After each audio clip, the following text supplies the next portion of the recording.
Let's start at the beginning. You had some things early in your life that probably helped shape who you are, and I think one of them started really early because I understand you were born prematurely. Mm-hmm. You had a heart monitor for your first 10 months. What has your mom told you about that experience? She told me when I was younger, she used to have to put me against her chest when she was sleeping because I would stop breathing in my sleep. I always stayed in her room. I actually slept on top of her for a while. I have asthma as a result of being born premature, and it was really bad when I was younger. I would assume that that's one of the things that has brought you close to your mom. You have 3 sisters. Talk about your relationship with your mom. She's loving, she's eccentric, she's extremely funny, and she's there whenever I need her. She's taught me how to be the young woman that I am, and she's a great role model. She shaped my sisters into who they are, and we have a really great relationship. I can talk to her about anything. When I talk about role models or my heroes, I would say my mom and my older sister. She's 3.5 years older than me, so she's just a great person to look up to. Whenever it was like my mom had to go to work, she would babysit us. She cooks. She's an amazing cook. She's just really great. Like, she was who I looked up to do well in school, and even when I got into sports, she always encouraged me.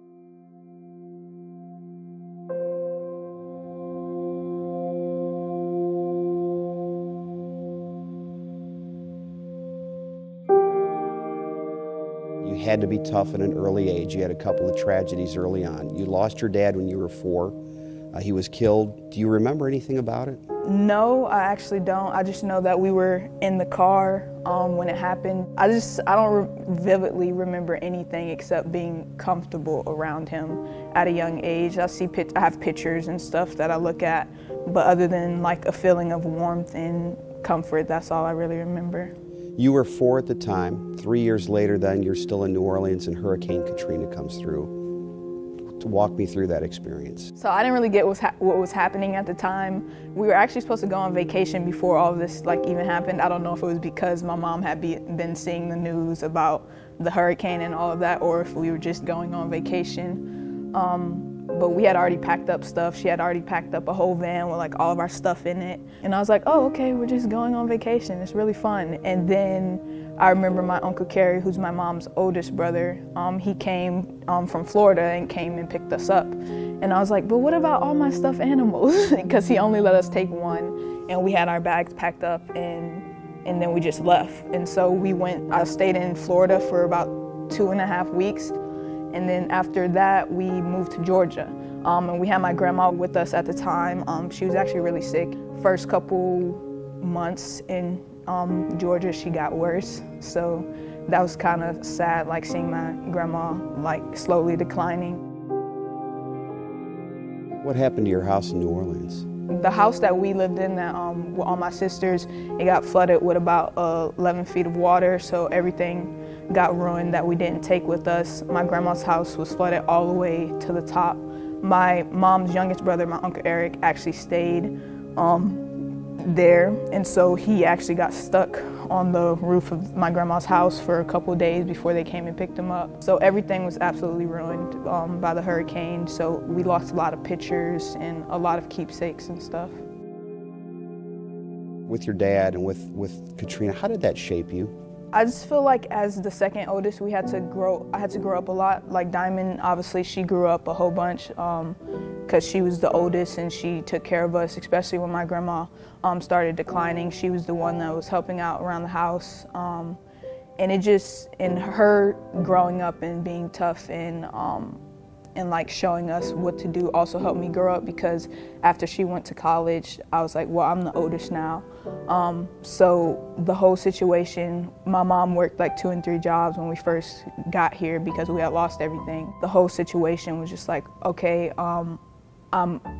I don't want you to have to grow up so fast, but I kind of need you to, because we're dealing with a lot right now. She trusted us enough to be like, you can take care of your sisters and you can take care of yourself, and I'm gonna be here when you need me. But thank you for being able to step up and do that. That was kind of how I grew up, and I didn't know it any other way.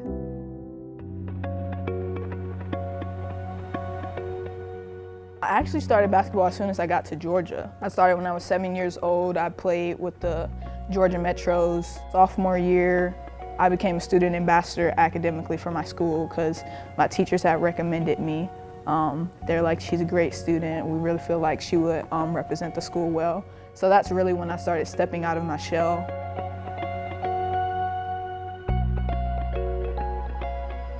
It was around Christmas. We had just finished playing a game. I had known for a while, but I didn't want to commit too early.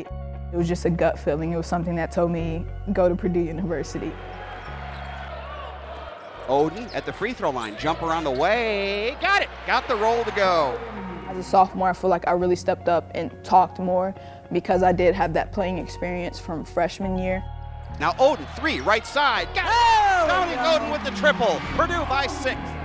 This team, I feel like we have great on-the-court chemistry. I just feel like we're ready and eager to get out there to start playing games and to start winning them. Recently, junior Dominique Oden scored her 1,000th career point, becoming the 33rd player in program history to hit the milestone. What would Dominique Oden say about Dominique Oden? How describe yourself? I would say I enjoy school, which is something not everybody says, but not necessarily the homework and the tests and all that. I enjoy the learning, the gaining new knowledge about things that I find interesting. I have an internship this year and I did a lot in the summer. I got to see all the construction around campus and everything. It appeals to me, the fact that during my internship I was able to be in the office to get work done, but also see the job sites and all of that other stuff. As a whole, I would say I've become more of who I want to be. I do enjoy the fact that I like to stay to myself and I'm very organized and I can keep count of all the things that I have to do in my very busy schedule, but I also like the fact that now I can say, okay, I need to take a break right here and I can go talk to my teammates, I can go talk to my other friends, I can be sociable, I don't have to study all day. I would say that I'm a cool nerd. A nerd means that I do well in my classes, so that's a good thing in my book. And it also means that I'm smart enough to know what's going on and to understand the world around me, the basketball, the school, the social sometimes, but I don't feel like that's a bad thing to be a nerd, and the fact that I'm a cool nerd is even better.